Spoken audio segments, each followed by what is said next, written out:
Crítica de la esperanza o la felicidad en acto. Contando con tan poco tiempo, no tiene sentido hacer historia de la filosofía, ni penetrar como habría que hacerlo en el pensamiento de cada uno de los autores que acabo de evocar. Permítanme, para ir deprisa, que los tome conjuntamente en bloque y forzosamente de un modo un poco brusco. A pesar de toda la admiración que siento por ellos, me parece que Platón, Pascal, Schopenhauer o Sartre se pasan un poco de rosca, como se dice familiarmente. No somos tan desgraciados, que seamos menos felices de lo que los otros creen o de lo que fingimos serlo, podemos entenderlo. Pero no, en mi opinión, o en todo caso no siempre, que seamos tan desgraciados como deberíamos serlo si Platón, Pascal, Schopenhauer o Sartre tuviesen razón a pesar de todo. Porque entre la felicidad esperada, que feliz sería sí, y la felicidad fallida, o en otras palabras, entre la esperanza y la decepción, entre el sufrimiento y el aburrimiento, hay una o dos pequeñas cosas que Platón, Pascal, Schopenhauer y Sartre olvidan, o cuya importancia subestiman gravemente. Estas dos pequeñas cosas son el placer y la alegría. Ahora bien, ¿cuándo hay placer? ¿Cuándo hay alegría? Hay placer y alegría cuando deseamos lo que tenemos, lo que hacemos, lo que es. Hay placer y hay alegría cuando deseamos lo que no nos falta. Dicho de otro modo, hay placer y alegría todas las veces en que Platón se equivoca, lo cual no es todavía una refutación del platonismo. ¿Qué nos demuestra que el placer o la alegría tienen razón? Pero crea, a pesar de todo, una fuerte motivación para no ser platónico o para resistir a Platón. Algunos ejemplos. Si estuviesen dando un paseo por el campo, y si hace mucho calor y tuvieran sed, ¿no pensarían que feliz sería si pudiese beber una cerveza bien fría? No son ingenuos hasta tal punto, sino qué placentero sería beber una cerveza bien fría. En un recodo del camino, dan con una tienda, les sirven una cerveza bien fría, empiezan a beberla, y la sombra de Schopenhauer, sarcástica, les susurra al oído: pues sí, lo sé, no es más que esto, la misma cerveza, tan deseable tanto que te faltaba, he aquí que ya te aburre. Le responden: de ningún modo, idiota. Qué bueno es beber una cerveza bien fría cuando se tiene sed. ¿Están haciendo el amor con el hombre o la mujer que aman o que desean? Y la sombra de Schopenhauer, que sostiene la vela, le susurra sarcástica al oído: pues sí, lo sé, siempre igual, no es más que esto. Tú te decías: ¿cómo me gustaría poseerla? Qué feliz sería si la poseyera. Sí, cuando te faltaba, pero ahora que la tienes ya no te falta, y empiezas a aburrirte. De ningún modo, idiota. Qué bueno es hacer el amor cuando apetece, con la persona que apetece, y tanto más cuanto que no falta, que está aquí, al contrario, que se da maravillosamente presente, maravillosamente ofrecida, maravillosamente disponible. Sinceramente, si solamente pudiésemos desear lo que no falta, a quien no está aquí, nuestra vida sexual, especialmente la nuestra, señores, sería aún más complicada de lo que es. ¿Y cómo podría tener el placer de hablarles, o cómo podrían ustedes tener quizá el placer de escucharme si no pudiésemos desear más que lo que nos falta? Para hablarles es necesario que desee cada vez la palabra que pronuncio, y no como respondería probablemente Platón, la palabra que pronunciaré dentro de poco. Traten de hablar deseando la palabra que pronunciarán dentro de poco y ya me contarán. Si tengo el placer de hablarles, es porque deseo hablarles y porque esto no me falta en absoluto, puesto que es exactamente lo que estoy haciendo aquí y ahora. Podríamos multiplicar los ejemplos. El placer del paseo consiste en estar donde deseamos estar, en dar los pasos que damos, que deseamos dar, y no en desear estar en otra parte, ni en estar dando otros pasos que daremos más tarde. Igualmente, el placer del viaje, como decía Baudelaire, es partir por partir. Triste viajero aquel que no espera felicidad más que a su llegada. A pesar de todo lo que les espera, ¿cuál es el error que comparten Platón, Pascal, Schopenhauer y Sartre? Su error es el siguiente. Confunden el deseo y la esperanza. Una buena muestra de ello es que en el banquete, cuando Sócrates dice que solo deseamos lo que no tenemos, lo que no es, lo que nos falta, se imagina que uno de sus interlocutores le objeta aproximadamente esto. De ningún modo, en absoluto. Yo, por ejemplo, estoy sano y quiero estar sano. Por lo tanto, deseo lo mismo que tengo. Sócrates, con su conocida sutileza mental, encuentra rápidamente el alarde. Gozas de buena salud, por supuesto, y deseas la salud, pero no son la misma salud la que tienes y la que deseas. Gozas de buena salud ahora, y esto no lo puedes desear, puesto que lo tienes. Lo que deseas es la buena salud para mañana, para más tarde, la buena salud por venir, y esta no la tienes, por eso la deseas. Esto es confundir el deseo y la esperanza. Sin embargo, son dos cosas diferentes, ligadas, por supuesto, pero diferentes. Hace un momento les he hecho advertir que no podían esperar estar sentados o escucharme, ni esperar hablarles, puesto que están sentados, puesto que me escuchan, puesto que les hablo. Pero aunque no puedan esperar estar sentados, pueden desearlo, e incluso todos lo desean. Tal vez piensan, esto es demasiado fuerte, ¿qué sabrá de mis deseos? De ello sé que están ustedes sentados, algo a lo que nadie les obliga. Están por lo tanto sentados voluntariamente, porque desean permanecer sentados. Desean, por tanto, lo que no les falta. De suerte que somos varios centenares aquí, los que refutamos a Platón en acto, puesto que dice que solo deseamos lo que falta, y que en esta sala somos varios centenares los que deseamos seguir sentados, lo cual evidentemente no nos falta. Algunos de ustedes tal vez estén pensando que ya les gustaría levantarse y marcharse, que no son las ganas lo que les falta, pero que en el ciclo Lundis Philo esto no se hace. Uno es educado, uno escucha al conferenciante hasta el final. Les diría que las razones que tienen para desear seguir sentados son su problema.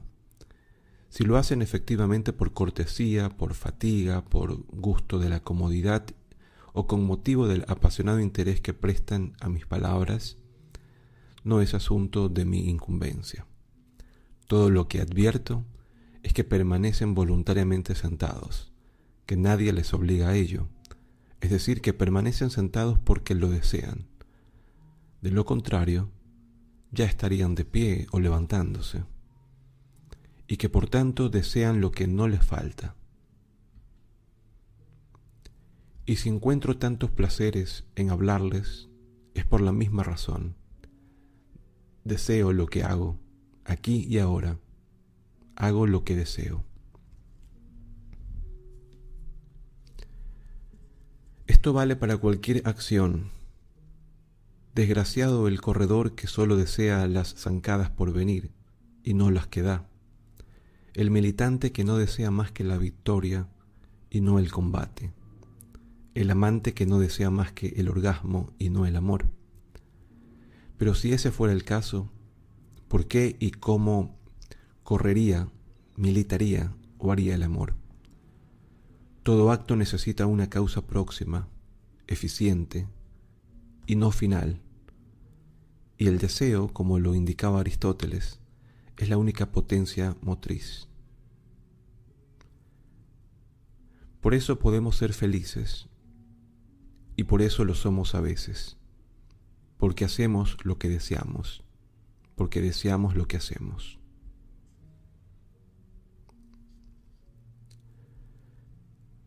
Es lo que llamo la felicidad en acto, que no es otra cosa que el acto mismo como felicidad.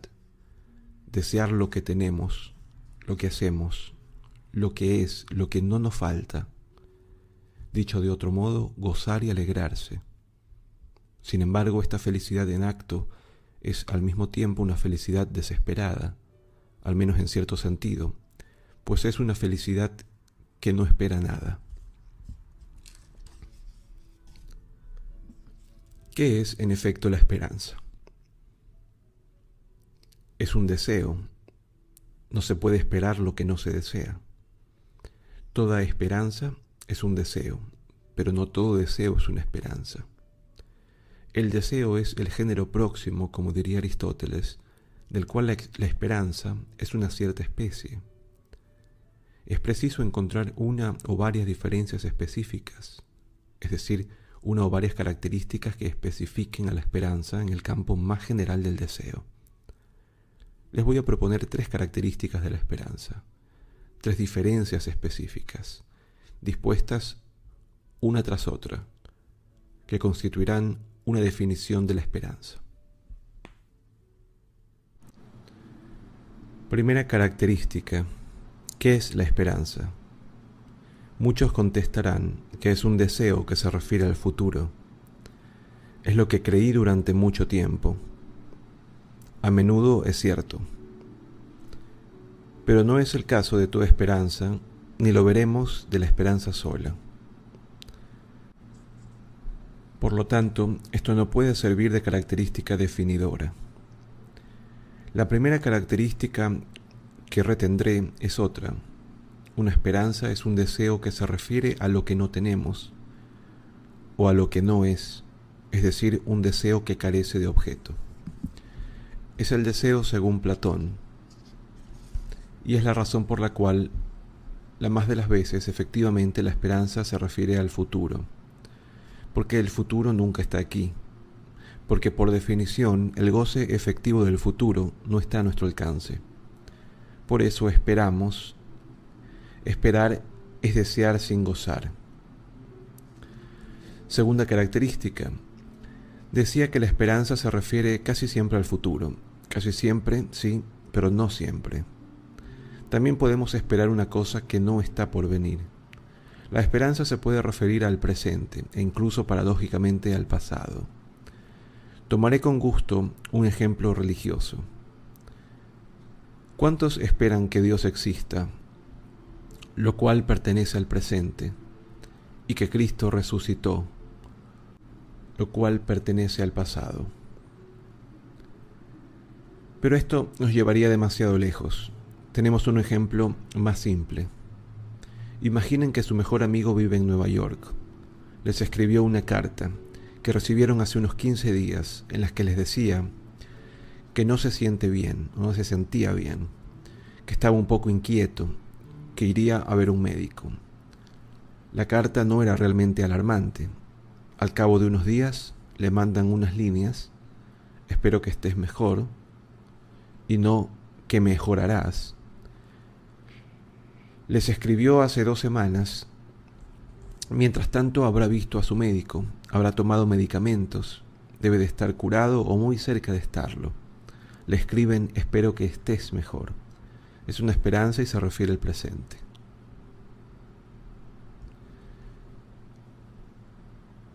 Su amigo les responde que efectivamente ha visto al médico, pero que no está mejor. El mismo médico está muy preocupado. Ha diagnosticado un trastorno cardíaco grave. Me operan mañana, escribe. Una operación a corazón abierto. Esta vez con mucha preocupación le contestan de inmediato, mediante un fax o un email. Sin embargo, la última carta ha tardado 2 días en llegar de Nueva York y decía, me operan mañana. Por lo tanto, la reciben el día posterior a la operación. Le escriben, espero que tu operación haya ido bien. Es una esperanza y se refiere al pasado. No estoy jugando con las palabras. Imaginen que se trata realmente de su mejor amigo, o de su hijo, o de su hija. No solamente se trata en efecto de una esperanza, sino incluso de la esperanza más fuerte que pueden tener en ese momento. Pensarían, ojalá la operación haya ido bien. Qué feliz sería si la operación ha ido bien. Ha muerto. Escriben a su viuda, espero que no haya sufrido. Es una esperanza y se refiere al pasado. Estas pequeñas experiencias de pensamiento me interesan, pues me permiten hacer la siguiente pregunta.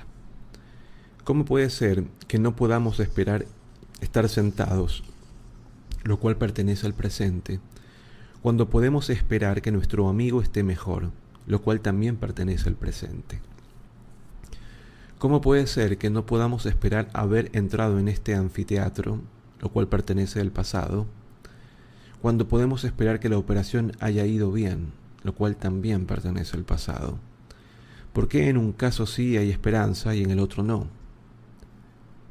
Cuando la orientación temporal es la misma. La respuesta es simple, porque sabemos positivamente que estamos sentados y que hemos entrado en esta sala, mientras que no sabemos si nuestro amigo está mejor o si la operación ha ido bien. En un caso hay saber, conocimiento, y ninguna esperanza es posible. En el otro hay ignorancia y la esperanza, en cuanto hay deseo, es más o menos inevitable. De ahí mi segunda característica de la esperanza. Una esperanza es un deseo que ignora si es o si será satisfecho. Decía que esperar es desear sin gozar. Puedo añadir que esperar es desear sin saber. Por eso, una vez más, la esperanza se refiere casi siempre al futuro, porque el futuro, las más de las veces, es desconocido. En cuanto se conoce, deja de ser el objeto de una esperanza. Acuérdense del eclipse de este verano. 8 días antes, podían esperar verlo en buenas condiciones, si temían que las nubes podían impedírselo. Pero no podían esperar que tuviese lugar, salvo que sean completamente ignorantes en astronomía. Solo se espera lo que se ignora. Cuando se sabe, ya no hay lugar para esperar.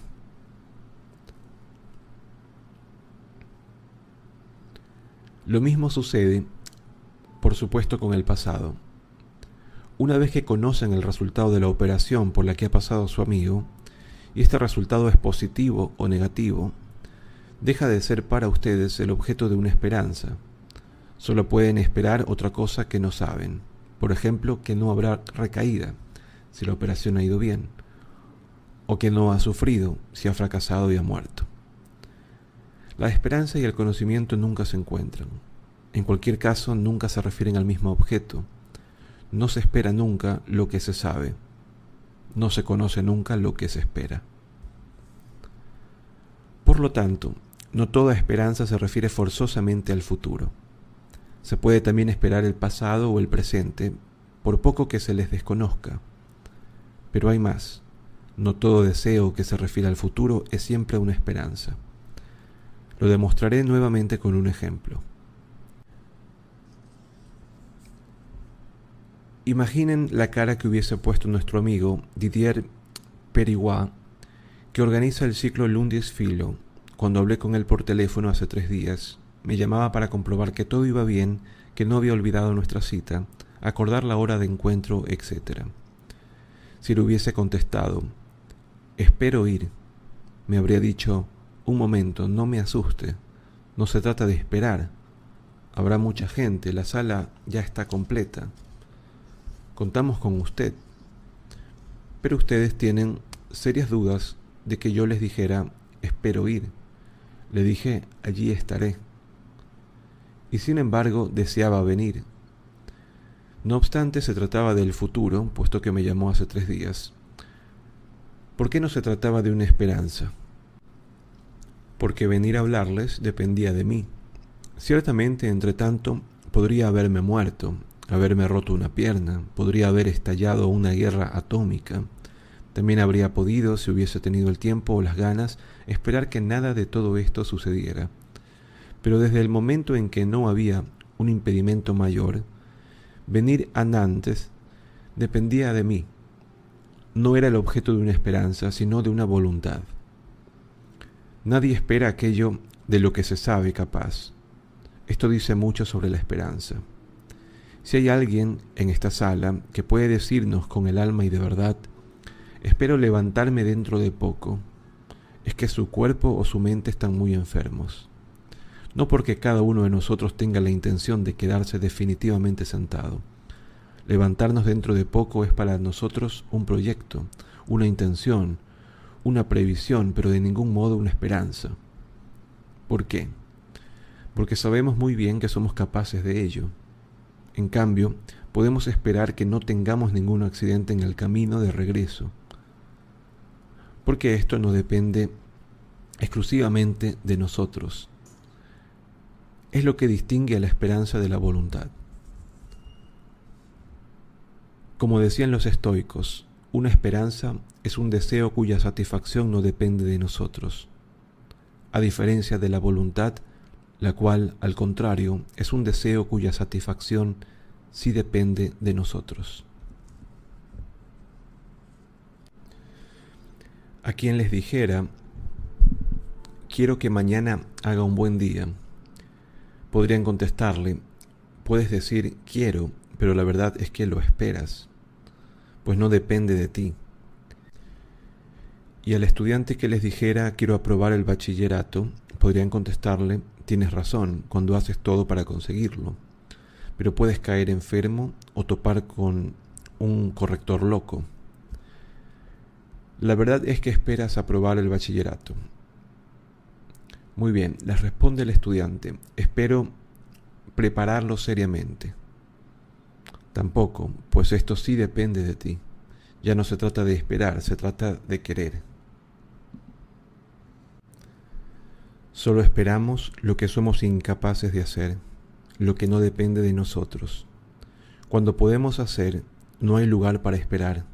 Se trata de querer. Es la tercera característica. La esperanza es un deseo cuya satisfacción no depende de nosotros. Decía que esperar es desear sin gozar y que esperar es desear sin saber. Puedo añadir que esperar es desear sin poder. Puestas una detrás de otra, estas 3 características de la esperanza desembocan en una definición. ¿Qué es la esperanza? Es un deseo que se refiere a lo que no tenemos, a una carencia, del que ignoramos si es o si será satisfecho, y cuya satisfacción no depende de nosotros. Esperar es desear sin gozar, sin saber y sin poder. Se comprende por qué Spinoza veía en la esperanza una falta de conocimiento. Esperar es desear sin saber, y una impotencia del alma, sin poder. Porque decía que cuanto más nos esforzamos en vivir dirigidos por la razón, tanto mayores esfuerzos hacemos para no depender de la esperanza. ¿O por qué los estoicos consideraban la esperanza como una pasión y no como una virtud? Como una debilidad y no como una fuerza. Si el sabio solo desea lo que depende de él, sus actos de voluntad, o lo que conoce, lo real, ¿qué necesidad tiene de esperar? Es el espíritu del estoicismo, es el espíritu de Spinoza, es el espíritu de Epicuro. El placer, el conocimiento y la acción no necesitan para nada a la esperanza y pueden con su realidad llegar a excluirla. ¿Por qué el placer? porque decía que esperar es desear sin gozar. El contrario de desear sin gozar, desde el momento en que hay deseo, y si uno está vivo hay deseo, es desear gozando, desear lo que gozamos en la sexualidad, en el arte, en el paseo, en la amistad, en la gastronomía, en el deporte, en el trabajo, etc. Es, por lo tanto, el placer mismo. ¿Por qué el conocimiento? Porque decía que esperar es desear sin saber.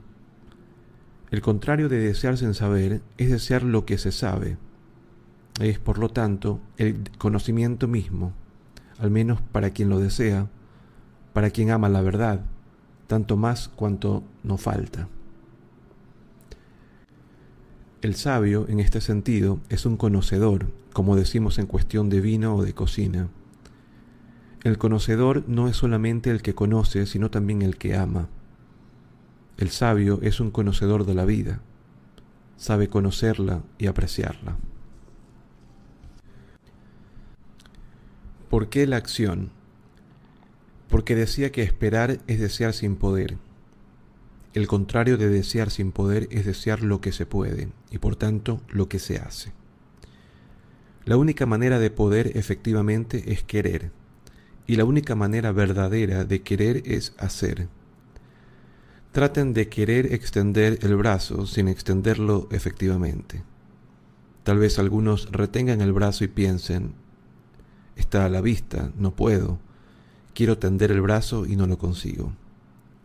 No, quieren impedir con la mano izquierda tender el brazo derecho, y esto es exactamente lo que hacen. Dicho de otro modo, y es la inmensa lección estoica,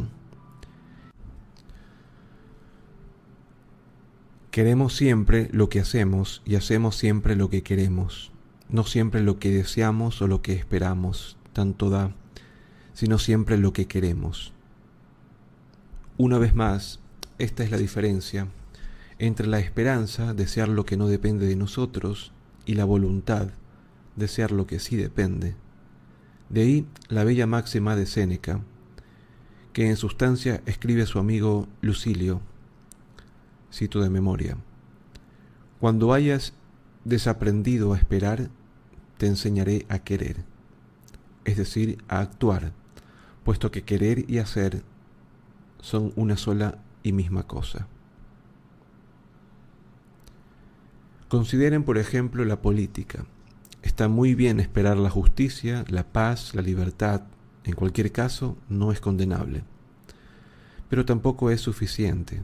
Hay que actuar por ellas, lo cual ya no es una esperanza, sino una voluntad.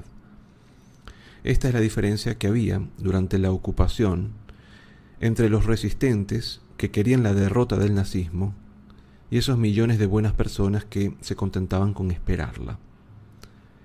Es mejor que haber sido colaboracionista, es mejor no hacer nada que hacer el mal. Pero si todos los demócratas se hubiesen contentado con esperar, el nazismo habría ganado la guerra. No es la esperanza la que hace a los héroes, sino el valor y la voluntad. Platón, Pascal y Schopenhauer están por tanto equivocados, o al menos no siempre tienen razón. Sí es cierto que deseamos sobre todo lo que no tenemos, y que por tanto nuestros deseos son, las más de las veces, esperanzas. También es cierto que podemos desear aquello con lo que gozamos, se llama placer, y cada cual sabe que hay un gozo del placer. Podemos desear lo que sabemos, se llama conocer, y cada cual sabe que hay un gozo del conocimiento, al menos cuando se ama la verdad. Y podemos desear lo que hacemos, se llama actuar, y cada cual sabe que hay un gozo de la acción. Si es cierto que somos tanto menos felices cuanto más esperamos el futuro, es igualmente cierto que esperamos tanto menos el futuro cuanto más sabemos ser felices. El contrario de esperar no es temer, como comúnmente se piensa. Una vez más, Spinoza tiene razón. No hay esperanza sin temor, ni temor sin esperanza. Esperar aprobar tu examen. Si así es, temes que te suspendan. Temes suspender. Si así es, esperas aprobar. Tienen miedo de caer enfermos. Si así es, esperan gozar de buena salud. Esperan gozar de buena salud. Si así es, temen caer enfermos. La esperanza y el temor no son dos contrarios, sino más bien las dos caras de una misma moneda. Nunca se da una sin la otra. El contrario de esperar no es temer, el contrario de esperar es saber, poder y gozar. Es también lo que llamamos felicidad, que solo existe en el presente. No la felicidad fallida, sino la felicidad en acto. Es también lo que llamamos amor, que solo se refiere a lo real. Es el cruce de los caminos. El deseo es la esencia misma del hombre, pero hay tres formas principales de desear, tres casos principales de deseo: el amor, la voluntad y la esperanza. ¿Cuál es la diferencia entre la esperanza y la voluntad? En ambos casos hay deseo, pero la esperanza, como hemos visto, es un deseo que se refiere a lo que no depende de nosotros, y la voluntad, un deseo que se refiere a lo que sí depende de nosotros. ¿Cuál es la diferencia entre la esperanza y el amor? En ambos casos hay deseo, pero la esperanza es un deseo que se refiere a lo irreal, y el amor es un deseo que se refiere a lo real. Se me podría objetar que cuando el niño espera su juguete, este último es muy real. Sí, en la tienda, en el escaparate, pero lo que el niño espera no es el juguete en la tienda, sino el juguete en su casa, la posesión del juguete, y esto no es irreal. Solo esperamos lo que no es, y solo amamos lo que es.